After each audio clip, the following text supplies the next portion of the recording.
emergency contact. You should be notified in case of death. Welcome to the USP, where I spent the last 2+ decades of my life. I just want to give you guys a little bit of update, kind of, about what's going on in USP today. You know, I'm going to take you to a story in Polloc, but this story is not from when I was there. This story is what's happening now. I have friends that are still locked up, that are in different facilities, that calls me every now and then, and usually they call me to ask me about other dudes that hit the yard. As you know, I've spent over 23, 24 years in a USP, so I met a lot of people during my time. I've been on 6 different yards, and the homies, they give me the respect that if I say something, if I stamp somebody, they're gonna run with it. The penitentiary, even though there's almost 20 facilities now, it's still a small world, because when you go to another yard, when you get transferred, there's always gonna be somebody that was there with you somewhere else, or knew one of your homies or something. So as many yards as there are, it's still a very small circle. It's still a small world. And when it comes to the Asian Islander, there's not a lot of us. So it's easy for people to know who you are, remember your name, because there's not that many people to remember. And if you foul or if you're good, that reputation is going to precede you. So going to the story, a couple months back, I got a phone call about a friend of mine named Dennis Samoy. He's Filipino, but he's an old head. He's been down over 35 years now. He's got a body on his case, and he's one of the old timers that when I came in as a youngster, you know, he was one of the older homies. I've never heard anything bad about him.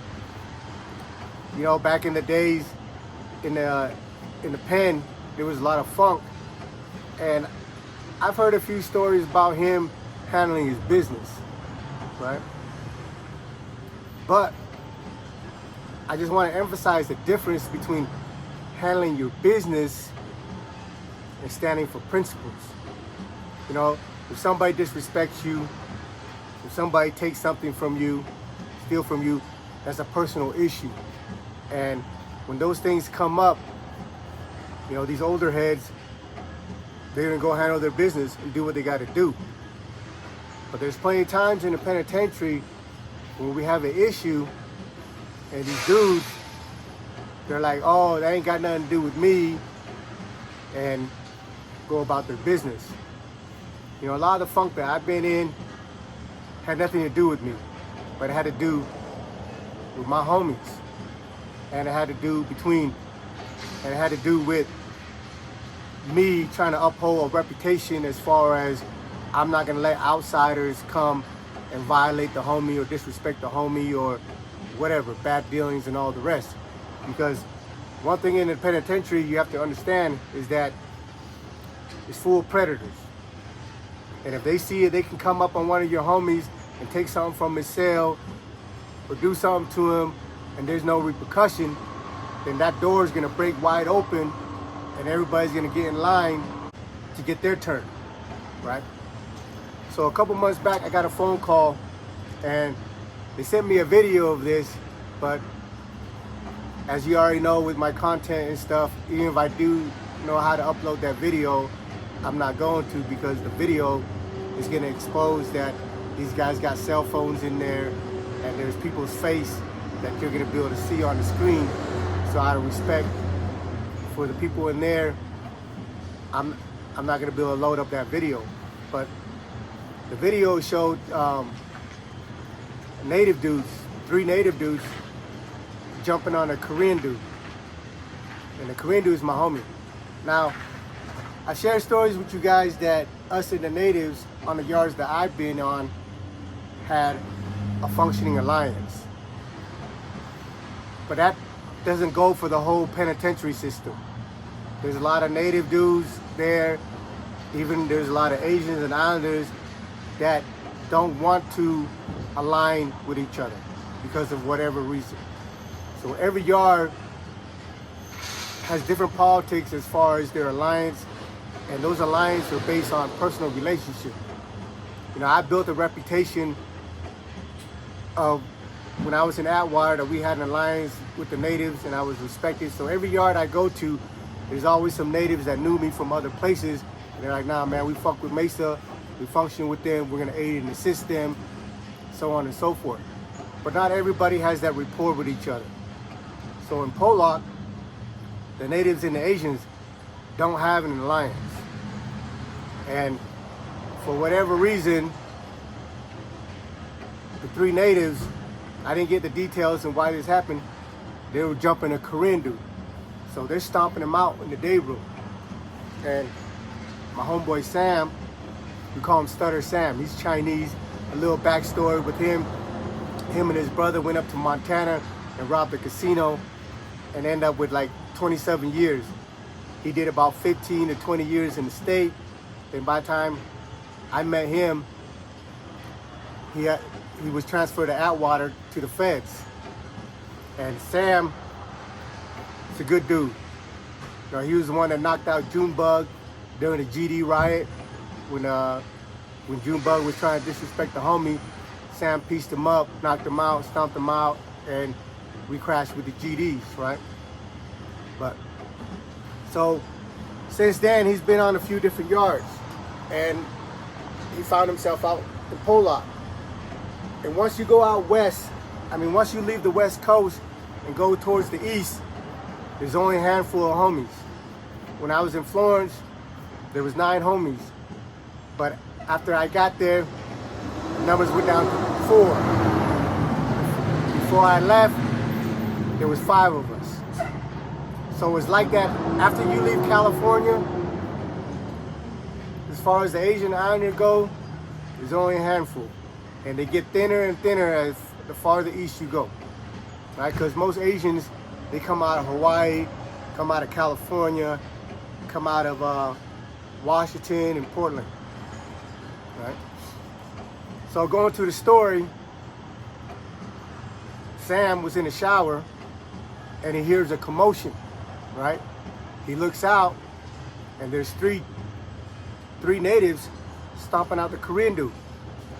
So Sam comes out in his sandal shoes and half dressed and start piecing up the natives and end up whooping them. Like on the video, like he's putting it in. He's whooping them.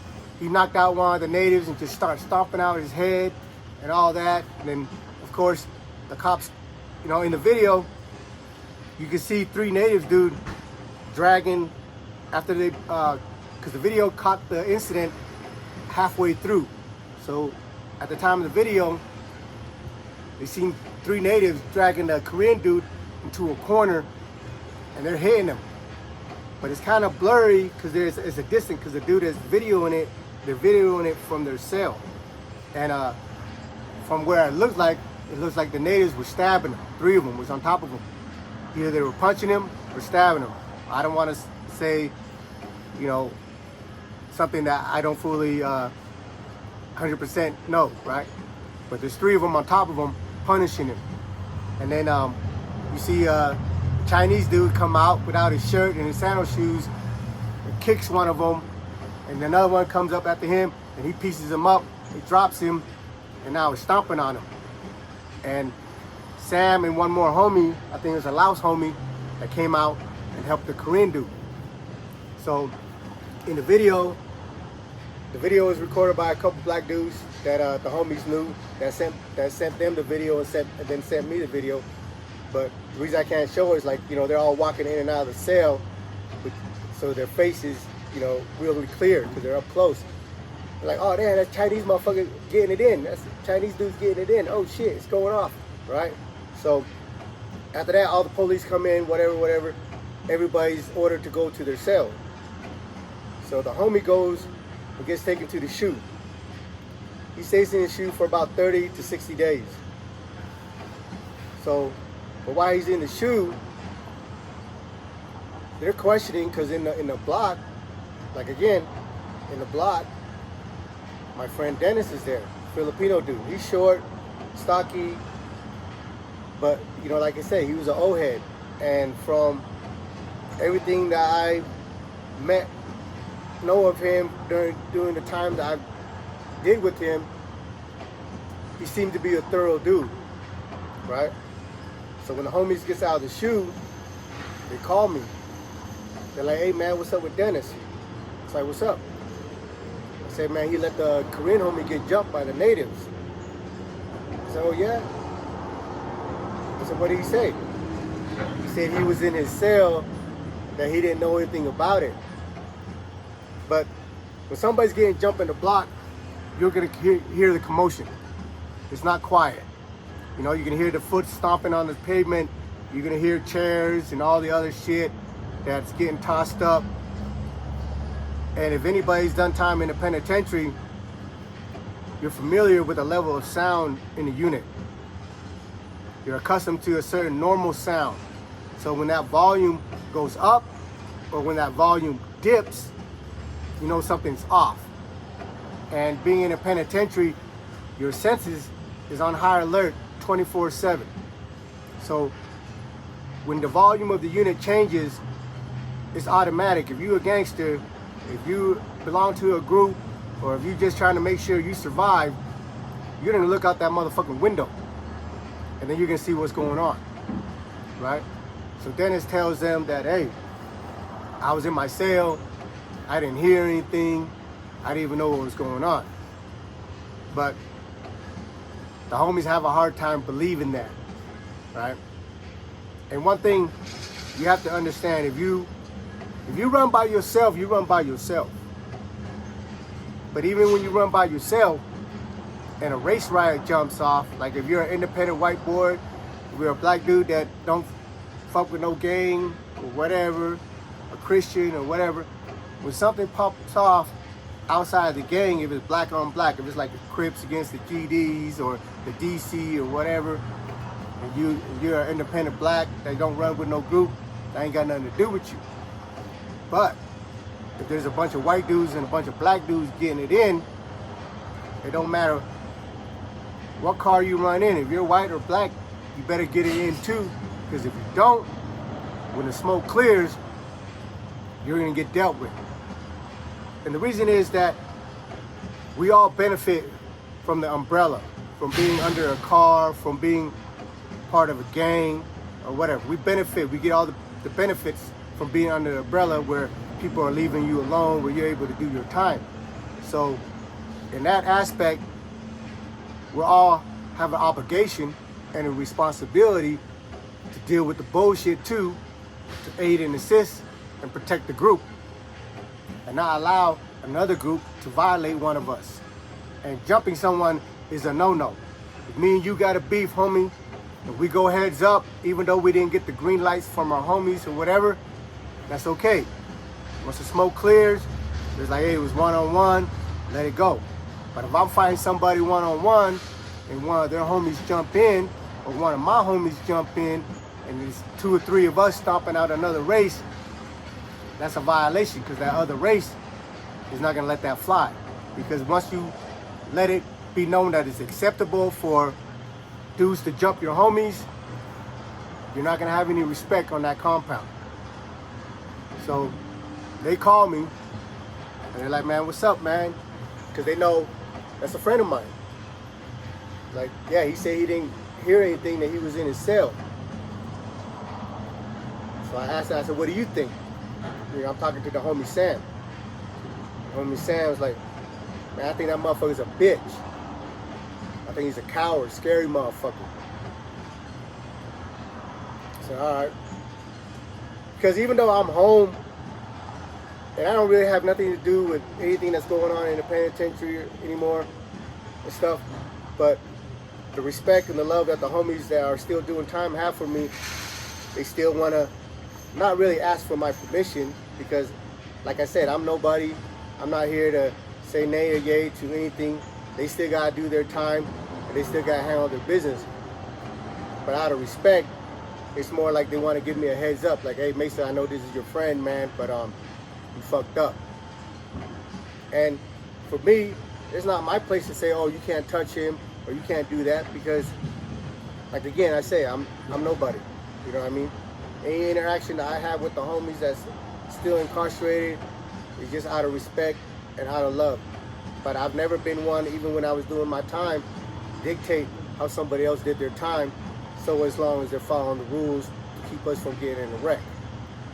And that hasn't changed. And especially now that I'm home, who the fuck do I look like trying to tell the homies in there how to handle their business and what they should and shouldn't do?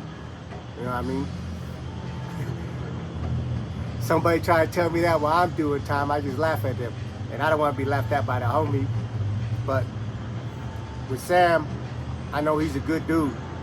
He's always been on the front line. He's handling his business. And yeah, he needs to do what he needs to do to be safe and be respected in that environment. And he holds it down for the homies, for the Asian homies and the Iron homies. So 2 days ago, what's today? Today's Monday. So on Saturday, on Saturday, he calls me. He tells me he's been in the SHU for a week already. So when you go to the SHU, you get 30 minutes a month to call home. You can break it out in like 5-minute phone calls, 2-minute phone calls, or the most you can use the phone at one time is 15 minutes, or you can just use 2 15-minute phone calls. So he took the time to call me. He said, hey man, I'm in the SHU. I said, you good? He's like, yeah. He's like, the COs found 2 homies stabbed up in the cell. I said, oh yeah? He said, yeah, and they got me under investigation. They said that I was the one that did it. So I asked him, I was like, what are they doing? Are they charging you? He goes, nah, they just gave me a 101. They wrote him up for, I think it's 100 serious shots or the highest severity shots. But I think he said it was a 101 for assaulting an inmate with a dangerous weapon or something like that. But, so what he's telling me, they didn't find him in the room, my homeboy Sam, in that room. But they said when they ran the camera back, they saw that he went into the room for a few minutes or whatever and came back out. So later on, when the CO was doing their rounds, because like every hour, every 30 minutes, the CO's got to get off their lazy ass and walk around the unit and look into the cells and to make sure that everybody's alive. So when they walk into the cell, up to the homie cell, you seen 2 of them laying on the floor, one on the bed, one on the floor. He opens the door and they're all bloody. And the other dude, and the dude that was stabbed up was Dennis and a louse dude from Atlanta named Trigger.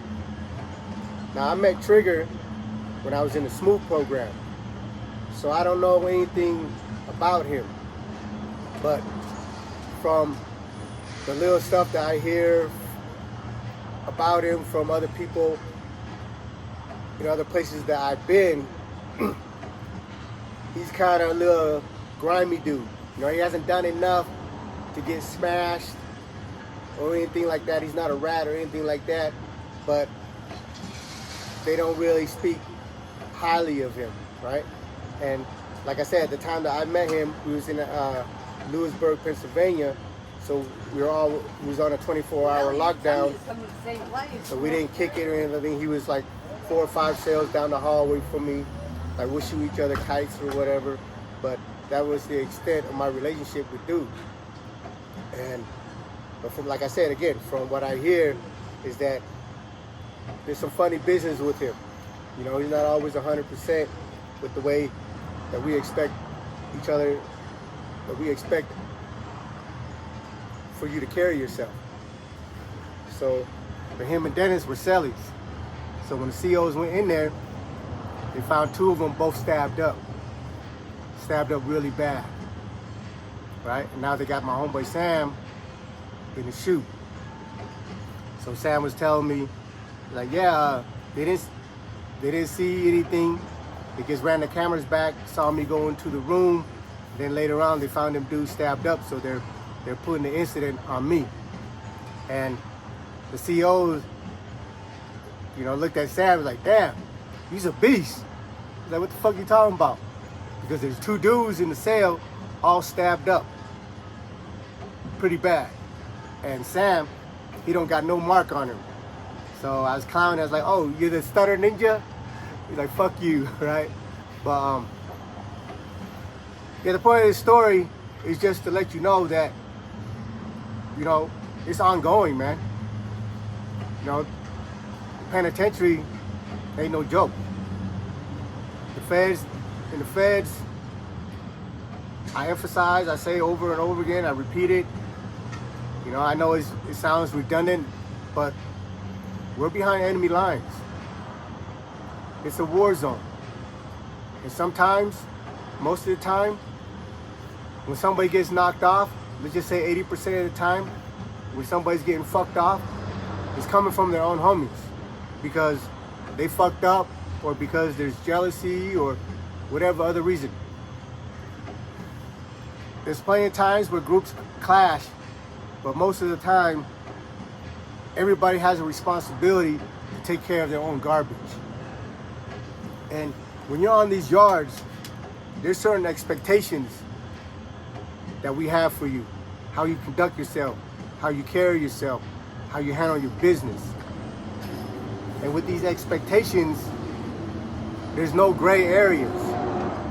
There's no room for ifs and ands, and if you ain't living up to it, homie,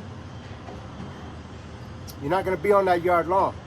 Especially if you're one of them dudes that portray that you that gangster, you talk that shit, you run your fucking mouth, and then when it's time to handle the business, you tuck your fucking tail. Because we all know we're in a hostile environment, and we don't want cowards around us. When you come on the line, you want to ride under our umbrella, whatever car that is, but then you want to talk about, oh, that ain't got nothing to do with me, when we're about to get into a funk. Okay, it got nothing to do with you. But once we deal with that, we ain't got nothing to do with you no more, and we're gonna send you off. And the way we send you off is by cracking your skull or puncturing holes in your lungs. Because the reason is you can't just benefit, you can't just receive the benefit and the rewards of being under the umbrella, being protected by the group, but then when it's time to get your hands dirty, you want to walk off and talk about, that ain't got nothing to do with you. So, for me, like I said, I know Dennis for a long time. I met him back in 2008, and I spent 7 years on the compound with him over there in Atwater. Me and him used to go and play handball in the morning together, did business together, and from all account, I cared about dude, and he was always a good dude. Anything I needed, he was there, whatever, vice versa. But I also say that I don't waste my time and energy on busters. When I give you that respect, because I believe you're a certain type of individual of a certain caliber.